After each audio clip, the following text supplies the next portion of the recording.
In my heart, I hold Jerusalem and Africa. These are the words that our hip hop artist Noah Shufansi that has said. He is a Jewish, a black, and his father is Russian. He uses music to reflect on his mixed heritage as a black Russian Jew. How powerful can that be? His ancestors on both sides were forcibly displaced from their homeland. That's what we'll be learning from you today. I believe you speak music through racism, xenophobic. Can you tell us more? What brought you to South Africa today? Yeah, so I'm really excited to be here first and foremost. It's been amazing to see a bit of the country. I'm excited to spend the next few days seeing even more, learning more, hearing from the people. And I'm here for a couple reasons. One, of course, is to work musically with local artists. July 56, Tanaka, we worked on a song that addresses the issues of racism, xenophobia, anti-Semitism. And I think that also goes hand in hand with my profession as an educator at Stand With Us, which is an educational organization that educates about Zionism, Jewish roots, Jewish connection to the homeland, and also what's going on today. So, of course, there are those issues when it comes to anti-Semitism all over the world. So it's really amazing to be able to be here and collaborate with allies here on the ground to educate about anti-Semitism and the Jewish community and how it's important to come together. And you here because South Africa is cool, right? Right, it's amazing. You forgot the most important thing. South Africa is so cool, full of jokes, full of laugh, full of humor, and we love music. Yeah, the music scene here is amazing. Is amazing. In one of your songs, you state that you hold Israel and Africa in your heart, Jerusalem per se.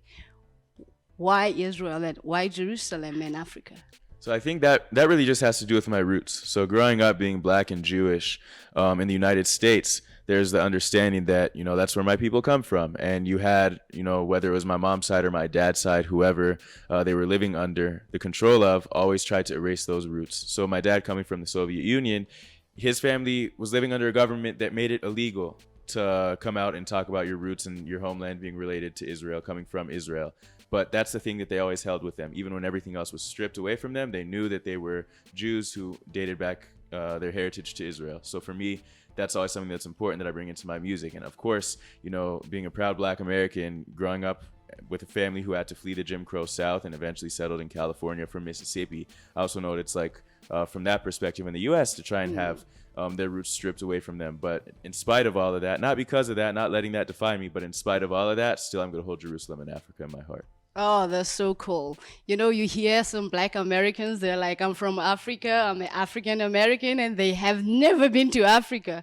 And you're like, Well, I can check that box now. This is my first time here. It's first time in Africa. So now when you talk about Africa, you know that I've been to Africa and you've been to South Africa. And I hope you visit some other African countries. Oh, that's for sure in the books. Thank you so much. Okay, tell us, have you been a creative and how long have you been a creative?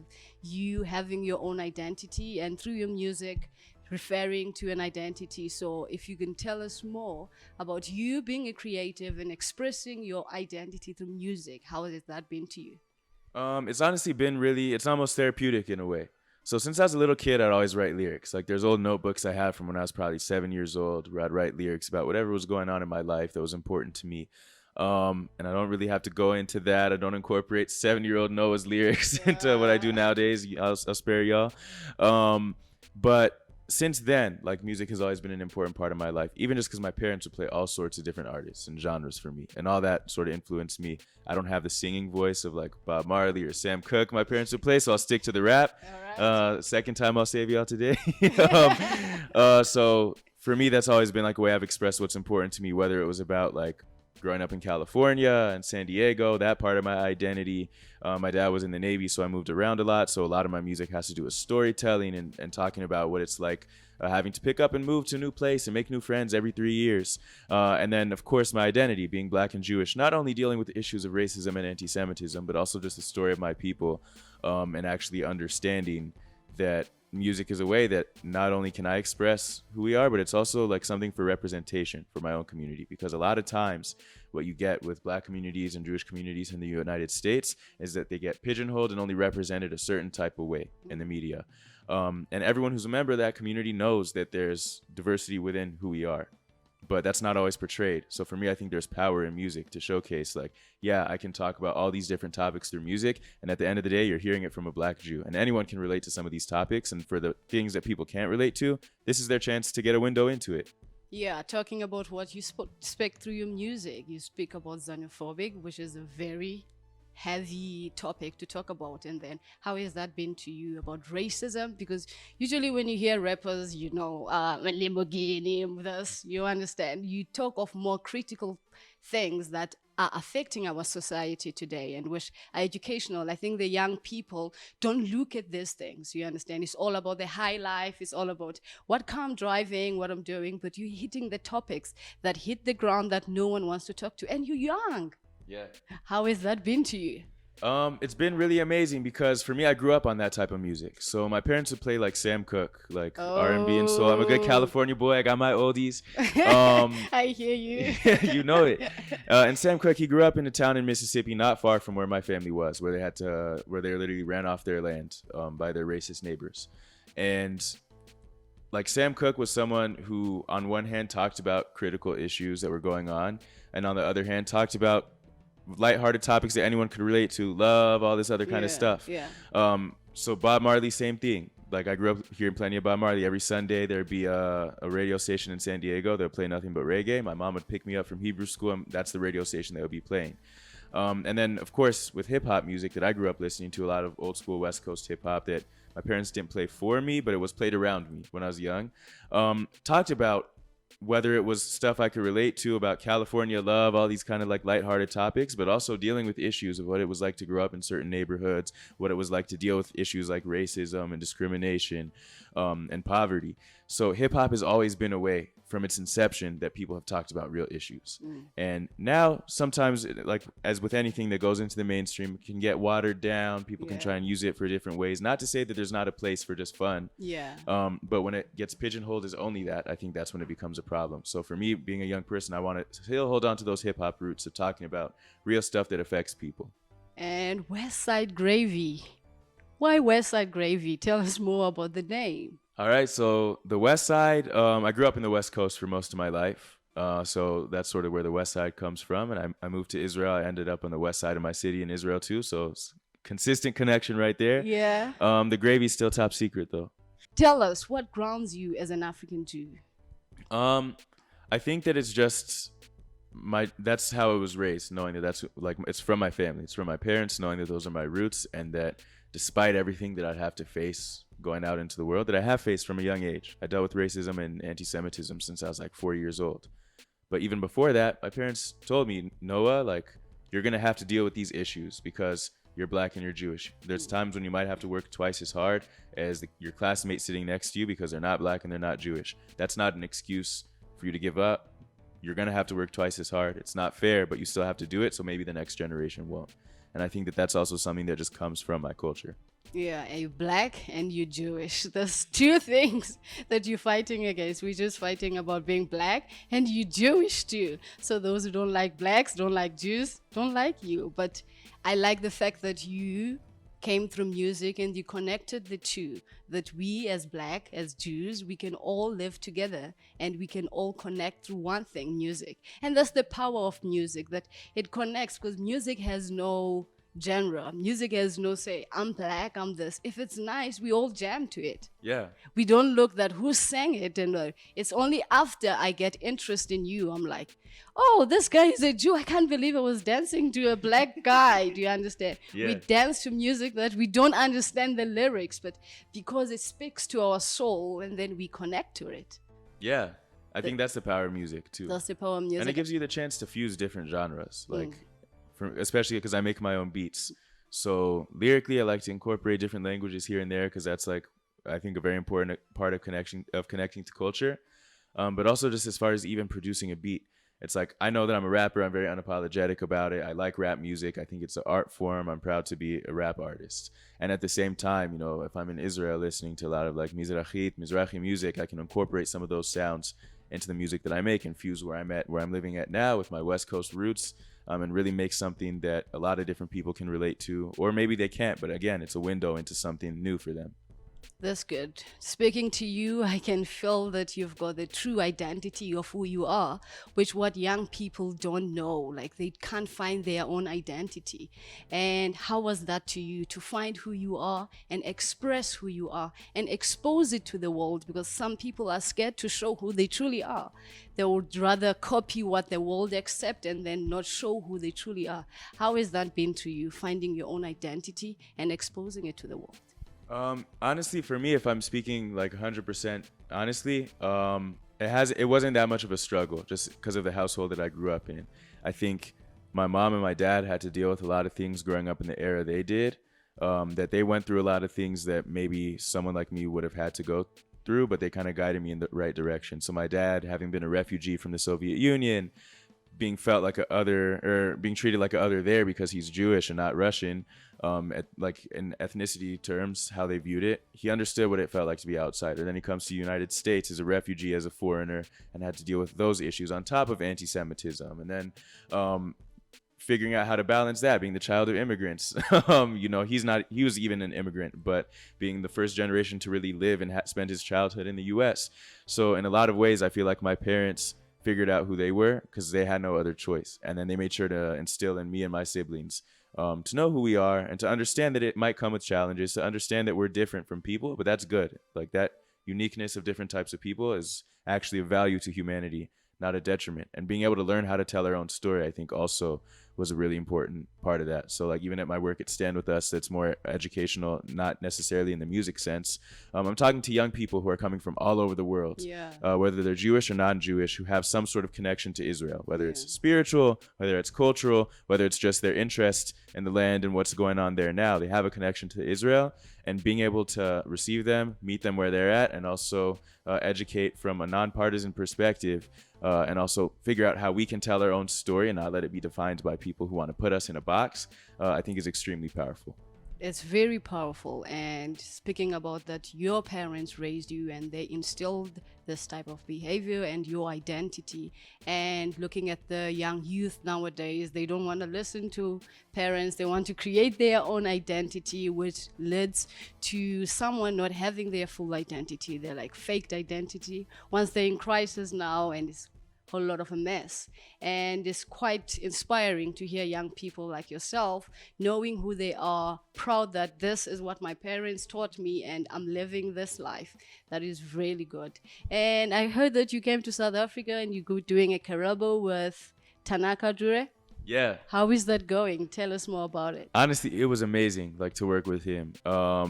We connected on Zoom a little bit before to just discuss the song. He had already had some lyrics written. I had some ideas. We knew what we wanted to make the song about. We got the beat, wrote the lyrics, and then I hadn't heard his verse and he hadn't heard my verse until we went to the studio. And it just clicked. Like it works clicked. like that in this industry? Sometimes, if it's with the right people, and he's definitely the right people. Oh, okay. And then how long have you been to South Africa? I got here on Thursday night, this past Thursday night. So yeah.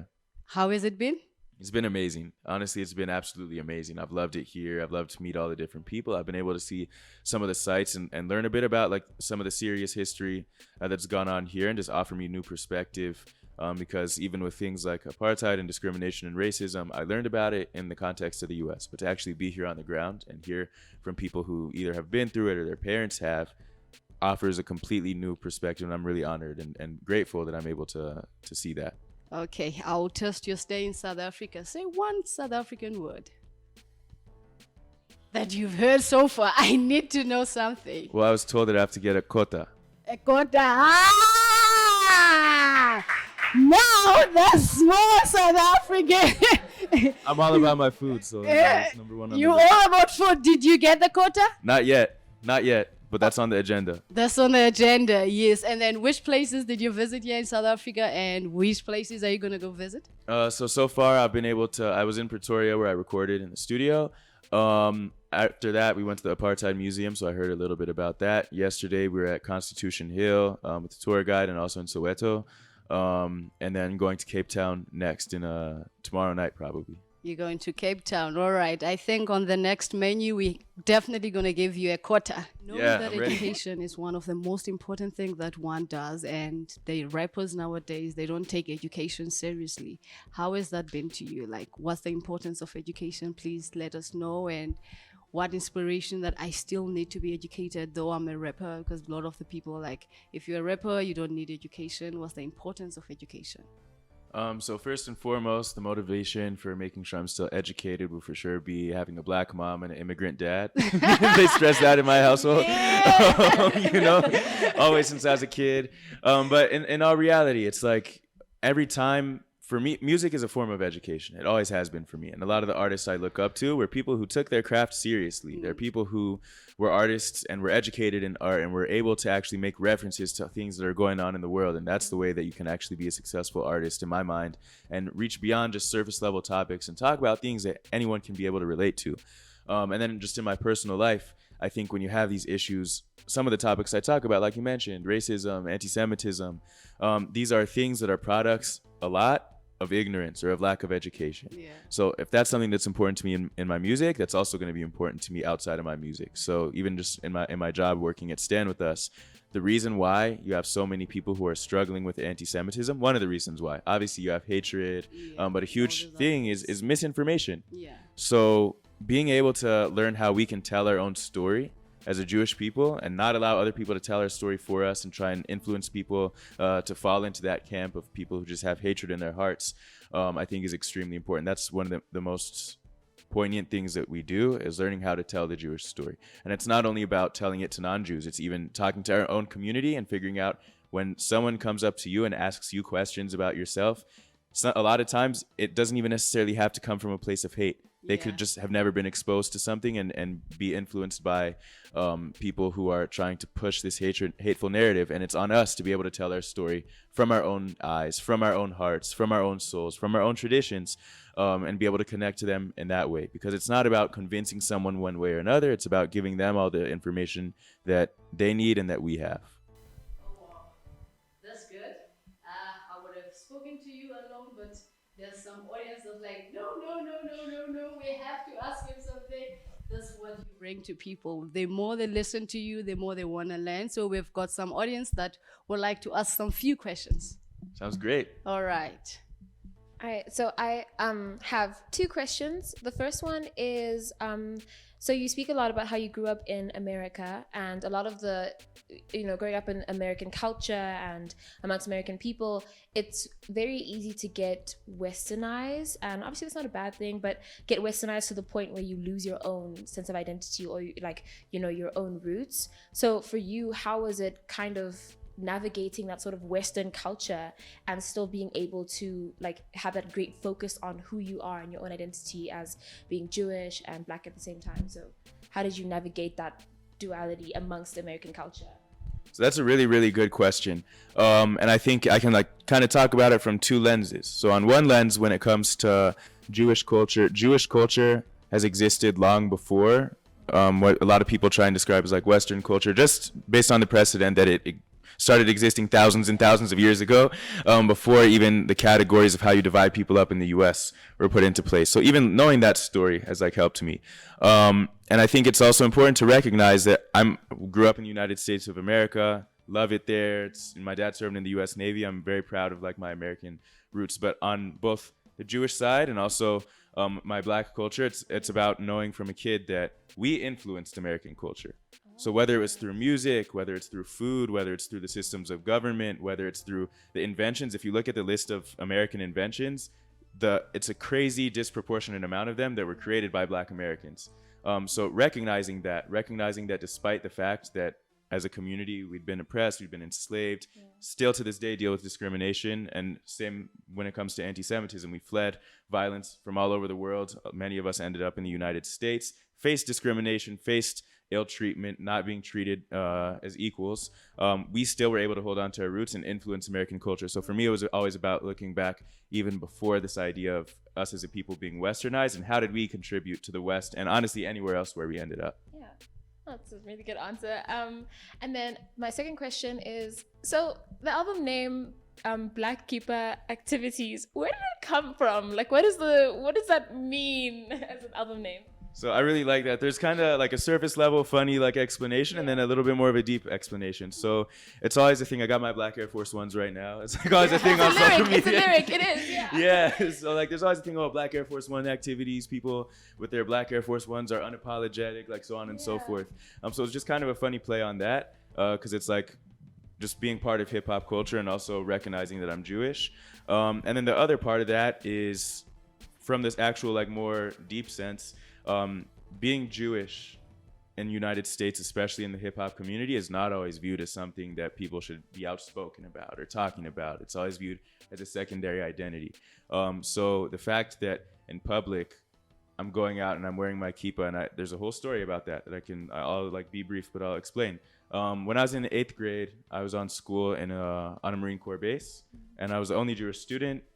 And I was the only Jewish person in my community besides like my brother and my parents. Yeah. And I dealt with a lot of like anti-Semitism. I dealt with a lot of ignorant comments, a lot of people asking me very inappropriate things about my Jewish background and having really negative stereotypes. And there's a point where I was like, you know what? Like I wasn't as observant as I am now at that time, but I was still very connected to my Jewish roots. But I was like, you know what? I'm going to wear my kippah because I'm mad about these people. And my parents were like, no, like if you don't want to wear a kippah alone, you shouldn't let yourself like do something that's holy, that's connected to your roots, just as a reaction to someone. So I was like, okay. And I started wearing my kippah actually in Israel, completely disconnected from the context of dealing with anti-Semitism because it's something that I actually connected to as a tradition of my people.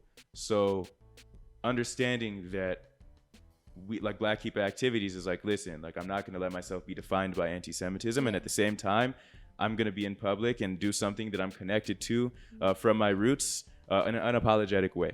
And that's sort of what it represented. Oh, that's quite interesting. Thank you. Do you have a question? Hi, Westside. Hi. My question is, how does one find motivation to find identity in the music space based on your experience in the music industry? So I think that could actually be really hard. That's something that I struggle with on a regular basis, honestly. Not the prospect of finding identity, but how much is it actually valued? So I think in the modern music, and historically in hip hop music, that was like the number one thing that people looked for in an artist. They said, wow, here's this artist from New York who captures the sound of the specific borough that he's from. Here's this artist who's from LA who captures the sound of Los Angeles and how it's different from the sound of Oakland and so on and so forth. And even like with artists from where I grew up in San Diego, you can hear it whether they're black or Filipino or white, Samoan, so on and so forth. You can even hear the Mexican and the Mexican-American influence because it's where they grew up from. Nowadays, a lot of times that gets flattened and people just want to sign an artist who sounds the same as anyone else because it's easy for them to make a quick buck. So in some ways, it's all about like going back to like those roots of what hip hop is about for me. And I guess music in general, because for me, it's like, all right, I know the reason why I wanted to create music and why I was influenced by it was because I liked being able to hear from artists like from Staten Island, New York, where I never grew up. And my dad like was in New York for a little bit when he came to America, but I have no connection to New York. And I get a taste of what it's like for there.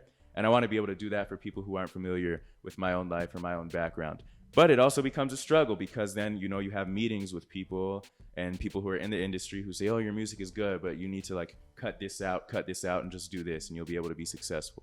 So it's always like a struggle of, I think all artists have this of to what extent am I going to stay true to my roots? To what extent am I just going to do the easy thing and make something that's maybe meaningless or disconnected from my roots?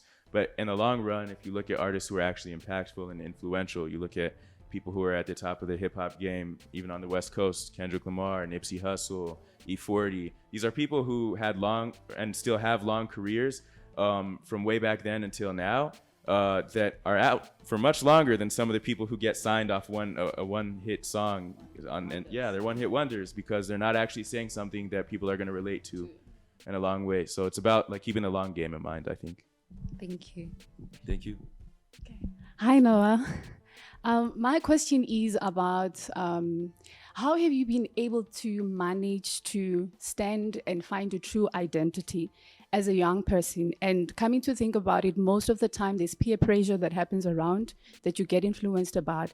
And again, as a young person who's maybe from the ages of teenagehood, with all the challenges that you have experienced and the hardships in terms of your identity, your culture, I'm assuming there could have been ways of shortcuts to escape some of the things. How did you manage to stand on your true identity? And again, how can you encourage a young person who's still stuck in their own identity in finding the true person that they are, just as you did?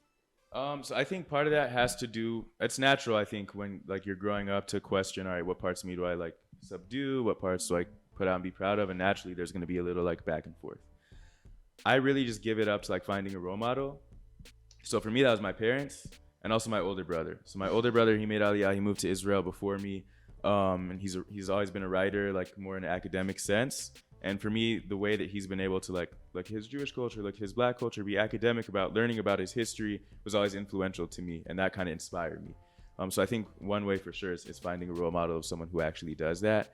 And I'd say for me, how did I manage it? I got a little bit of a shortcut as far as peer pressure. Every 3 years, my dad was in the Navy, would pick up and move to a new school. So if someone didn't like me, it's like, all right, I only have to deal with you for a little bit longer. but like all joking aside, I think it just had to do with like, I would be lying if I said there weren't times where I like didn't struggle with it, but I had those role models to go to ask, like, this is something that I'm dealing with. This is something that's on my mind. This is something that I don't understand. And I had those role models to remind me, like, listen, your grand and papa didn't escape Jim Crow, Mississippi for you to be ashamed of who you are. Your babushka and diedushka didn't get fake visas, give up everything that they had, which wasn't that much because it was the Soviet Union, but it was more than what they got on an airplane with. And live in the projects in Brooklyn and like raise their kids the way that they did for you to be ashamed of who you are. And I think that having those role models to give me that like extra kick of motivation for sure is what kept me grounded. Thank you. Thank you. Okay, sorry, I hated doing this, but this is just one more question. So obviously, like, I assume you faced a lot of hate and a lot of like negative feedback from people, not just based off of like your music or trying to be constructive, but also just based on who you are and your identity, and people coming for you because you're Jewish or people because you're Black. How did you respond to that sort of hate that came towards you? Like, did you deal with it, like try and actually confront it, or did you rather like run away from that kind of hatred? And how did that influence the way you were able to be who you are? Because you know, it is a bit hard to be a specific identity when there's so much hate coming at you because of it. So how did you like navigate that sort of hate? So I think that it's always a balance of expectations and also reality. So for me, if someone is going to say something hateful, it's important to call it out in the moment. And it's also important to manage expectations that like you probably are not going to change their mind. But a lot of the people who are out here actually taking actions and saying words to people to try and like get them down, they feed off the fact that they think they have power and they're not going to get talked back to. So probably the first time I ever dealt with anti-Semitism, I was in like kindergarten or first grade. And I was sitting in a classroom. It was a very diverse school, and we were learning about all the different holidays and different ones that were going around. And I mentioned that I didn't celebrate a holiday because I'm Jewish. Like, because I was like just a first grader who wanted to like was eager to talk up in class. And right after the class, or like the kid sitting next to me who I was friends with at the time said, "You don't like you're Jewish. You don't celebrate this holiday. You're not invited to my birthday party." That being said, like I was being the stubborn first grader that I was, and my parents raised, and I was like, "Well, you're like a bigot. I don't want to go to your birthday party anyway." I'd be lying if I said that didn't hurt me or offended me, but my reaction was okay. I knew that I was going to have to deal with this because my parents told me that I was going to have to deal with this kind of stuff. And also I knew that if someone is that hateful, like I don't want to have them in my life. And at the end of the day, now that I reflect on it, I'm like, this kid was 4 or 5.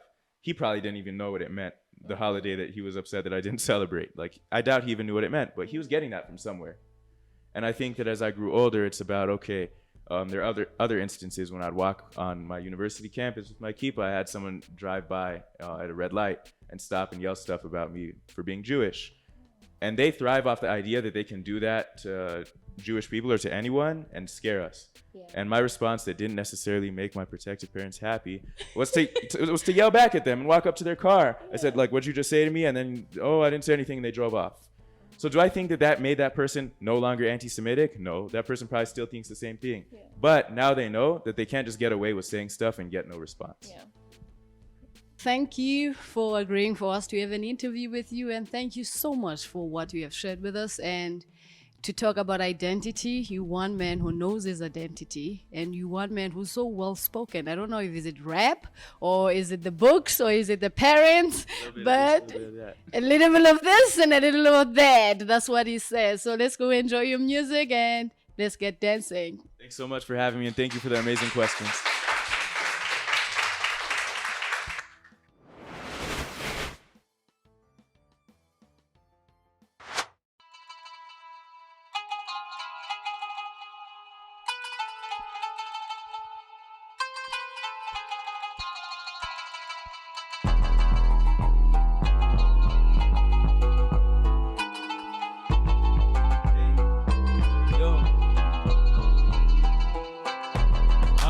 Part of the diaspora, we ain't gon' play the victim. They get mad every time we're standing up. I'm proud of my people, what we accomplish. You're crazy if you think some rocket barrages will stop us. Look through our history and we've been through it all. Made it through slavery and the Holocaust and still standing tall. At the Kotel Western Wall, Sin Shema meditated on all the populations to whom the song is dedicated. 6 Jewish families that resided in Khartoum.